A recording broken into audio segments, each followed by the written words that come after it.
So from the outside, it really looked like Riley Keough just paved, right? Like a total capitulation. Yeah, that was definitely the surface read. Riley, Lisa Marie's daughter, chosen trustee for the estate. The person meant to manage her mom's estate, yeah. Exactly. And she settles with Priscilla Presley, her grandmother, the very person challenging Lisa Marie's wishes. So people said, oh, well, she sold out, Grandma won. Right. But honestly, when you really dig into the emotional stuff, the legal tangle, the whole generational weight Riley was under, Mm. it becomes really clear this wasn't surrender. It was more like strategic survival. Okay, so that's what we're doing today. Our mission for this deep dive is to sort of unravel that whole story. Why didn't Riley just fight it out in court? And maybe why settling was, in the end, the only way to protect Lisa Marie's legacy, which was, let's face it, complicated. Definitely complex. And we've really looked into it, the legal papers, personal accounts, insights into the Presley family dynamics. We're drawing a lot from what we know about the situation, including details highlighted in sources looking at Riley's choices. We want to get to the painful truth behind it all. Let's start with Lisa Marie. You know, the legacy she fought so hard to protect. She was basically born into chaos, wasn't she? Elvis's only daughter. Always in the spotlight. Always a symbol before she could even really understand it. And then Elvis died. That just changed everything. Lisa was only 9. 9 years old. And she saw him collapse. Yeah, she saw him collapse. She heard the panic, the chaos. It was a massive trauma, something she really never got over. And she didn't talk about it. She said herself, I didn't talk to anyone about anything. I just internalized it all. And that trauma, it stayed with her. You saw it echo through her life, didn't you? Yeah, the 4 marriages, the addiction struggles, money problems. Right, significant financial difficulties. And then just the absolute agony of losing her son, Benjamin Keough. Unimaginable. But through all that, she held on to Graceland. It wasn't just a tourist trap for her, was it? Not at all. It was like the soul of the family, her dad's dream, her responsibility. It meant everything. So that's why in 2016, she made that change to her trust. Very deliberately. Very deliberate, very private. She took her mother, Priscilla, off as trustee and put her kids, Riley and Benjamin, in charge, co-trustees. Making her wishes crystal clear. Absolutely. And then, just so tragically, she passed away in January 2023. Okay, so to really get why this was such a fight, we need to understand Priscilla's side, or at least her position. She wasn't actually in Elvis's will, right? That's a key point. No, she wasn't. After Elvis died, she strategically positioned herself into the family business, first through Vernon Presley, Elvis's dad, Right. and then using some pretty savvy legal moves. And look, you have to acknowledge her role. She was instrumental in commercializing Graceland, turning it into the huge success it is today. Sure, the business side of it. Definitely. But over time, it seemed pretty clear, especially maybe to Lisa Marie, that it wasn't just about preserving Graceland. It was also tied up with power, control. Within the family's whole story, financially and publicly. So Lisa Marie felt that tension. You said she worked for years to get full control of her own estate. She did, and once she finally got it, she quietly made that change, removing Priscilla from the trust. It really seems like she was drawing a line. She even said something like, there were people around me who I couldn't trust. And I knew it. Exactly. Which makes what happened next even more pointed. Lisa Marie died January 12th, 2023. And just 3 weeks later. 3 weeks, Priscilla files a petition in probate court. That's the court dealing with wills and trusts. Challenging that 2016 amendment. Right. Claiming she was ever told about it, questioning if Lisa's signature was real, even hinting that Lisa wasn't mentally clear when she signed it. So this wasn't just a legal formality, like checking a box. This was bigger. Oh, much bigger. It wasn't just about paperwork. This was a direct public challenge to Lisa Marie's judgment, her ability to make her own decisions, her final wishes. It basically put a huge question mark over her competence right at the end of her life. And just picture being Riley in that moment. Your mom just died, you're grieving, and boom, you're thrown into this public legal fight with your own grandmother. Yeah, the grief alone is overwhelming. Then add a legal onslaught. What would fighting it actually have meant for Riley? What was the real cost if she'd gone to court? The cost. Huge, absolutely immense. It would have meant nonstop ugly headlines, invasive legal discovery. Where they dig into everything, right? Everything, every private detail, endless court dates, and just the public spectacle of Lisa Marie's private life being picked apart. Her finances, her medical records, her past trauma, all dragged out for everyone to see and judge. Wow. So Riley faced this, like, impossible choice. Does she fight tooth and nail to honor exactly what her mom wrote down, but risk wrecking the family's image and privacy? Or does she find another way?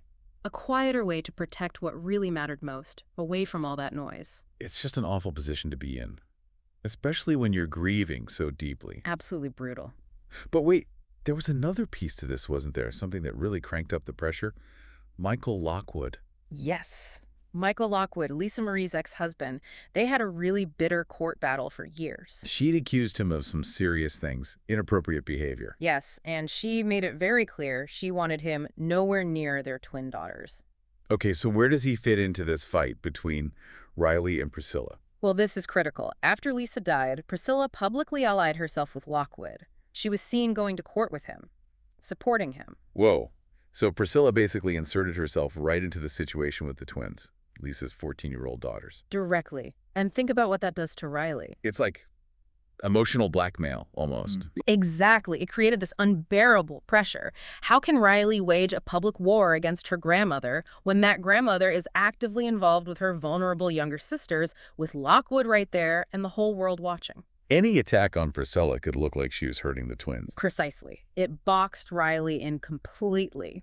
Legal, emotionally, publicly. Going to war became almost unthinkable under those circumstances. So that leads us to the settlement in May 2023. It finally happened. What did Priscilla actually get out of it? Okay, so Priscilla got a $1 million lump sum payment. $1 million. Yep. Plus $100,000 a year for a role as a special advisor. A special advisor. What did that even mean? It seems largely like a ceremonial title, maybe to help save face publicly. And then the big one we need to talk more about, a burial plot at Graceland. Okay, hold that thought. What did Riley get? What were her victories in this deal? This is the crucial part. Riley secured sole control of the trust.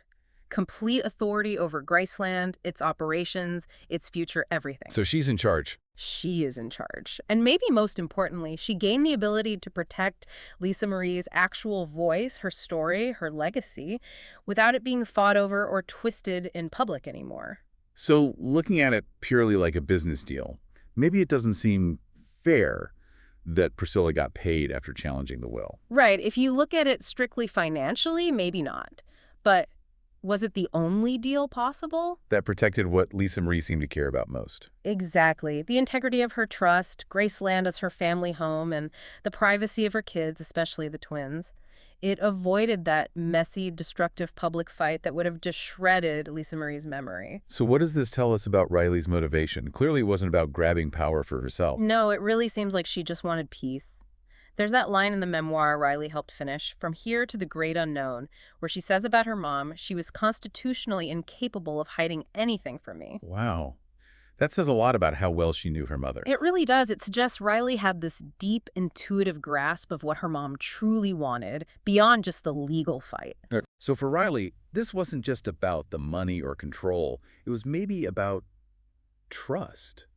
Setting boundaries. I think so. Maybe finally saying no to dynamics or people that had taken a toll on her mother for a long time. And choosing peace wasn't weakness. Not at all. It took immense strength, actually. She was maybe the only one strong enough to walk away from that kind of destructive family war, the kind that ultimately benefits no one. You know, Lisa Marie reportedly talked about this pattern in her family, right? Emotional distance between the women, her grandmother, her mother, herself, a cycle. Yes, she observed that, a sort of generational pattern. So how does Riley's handling of this whole thing maybe break that cycle? It feels like a fundamental shift. Lisa Marie often felt controlled, especially around her inheritance and legacy. Riley, by choosing peace, privacy, avoiding that public battle, it's like she's choosing a different way. Gentleness, maybe, instead of fear. Protection instead of control. It's like that analogy. She could have just lit the match and walked away, let it all burn down in public. Right. Let all the family secrets and fights explode, but instead she chose to, protect what was left of the house. The family's integrity, her mother's dignity. Okay, but then there's that final detail, the one we held. Priscilla getting buried at Graceland. Yeah. That is quite something. It's really striking, isn't it? No. Negotiating the right to be buried there as part of this settlement? What does that tell you? It's just such a stark contrast, right? This is the woman Lisa Marie specifically removed from her trust. The woman who challenged her will after she died. The woman who aligned herself with Michael Lockwood. And now she'll be buried right there beside Elvis, Lisa Marie Benjamin. It really signals Priscilla's absolute determination, doesn't it? To Well, permanently etch herself into the Presley legacy, literally set in stone. Would Lisa Marie have wanted that? I mean, she wanted to be near her father and son, obviously. Yes, that connection was vital. But she also reportedly had complex feelings about Graceland becoming too much of a spectacle, right? A tourist display. She saw it as sacred, but also public. It was complicated for her. So this burial spot, this feels like Priscilla's demand, not Lisa's wish. It seems undeniable that this was Priscilla's condition, a non-negotiable point for her to settle. And Riley, faced with that impossible choice again. Had to allow it to avoid the war. She had to allow it to get the peace, to protect everything else. It was the price of ending the conflict. So let's just sum this up. Riley didn't cave. She endured. Absolutely. She inherited this incredibly messy, painful situation. She took the public criticism, the personal hits. And crucially, she shielded her mother's name, her private life, from being torn apart in public. She did. Priscilla got her payout, her title, her future gravesite.